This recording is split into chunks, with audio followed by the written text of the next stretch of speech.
L'organisation du système de soins ne peut évoluer qu'en ayant justement une responsabilisation de ses consommateurs. Une même personne, pour un instant T, pour une même maladie, peut aller voir 3 médecins pour avoir 3 avis différents. Il me paraît donc indispensable de responsabiliser les Français sur les risques inhérents à leur niveau de consommation de soins. Toute une partie de la population n'a pas accès à ces soins. Maintenant, si on arrive peut-être à harmoniser et à répartir un peu de partout l'accès aux soins par d'abord des médecins traitants, par de la prévention et de l'information. Plus d'échanges, plus de coordination entre les médecins, les services. D'intervenir au bon moment, de se poser les bonnes questions, de faire des dépistages pour éviter justement après d'aller dans des systèmes de soins très complexes à mettre en œuvre et qui sont un peu plus coûteux pour la société. La médecine de proximité, à mon avis, elle est la clé un petit peu de la réorganisation du système de protection sociale, dans la mesure où on n'a pas besoin de refaire sa vie médicale auprès d'un nouveau médecin à chaque fois.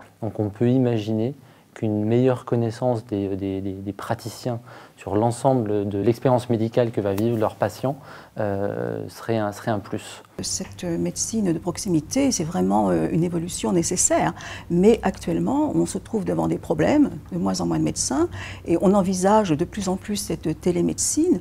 Maintenant, comment ça va se passer? Pour moi, l'e-médecine et la télémédecine peuvent effectivement contribuer à simplifier le processus de consultation médicale, mais certainement pas de le remplacer. Les personnes aiment bien avoir le contact quand même avec le médecin, c'est quand même des domaines qui sont assez sensibles. Ça pourra aider de façon connexe, c'est-à-dire effectivement en accessoire, si le médecin a déjà eu un contact, qu'après, éventuellement, ça se passe par le biais d'outils à distance. Peut-être ensuite entre médecins pour pouvoir faire profiter de leurs avancées, de leur point de vue, de leurs expériences.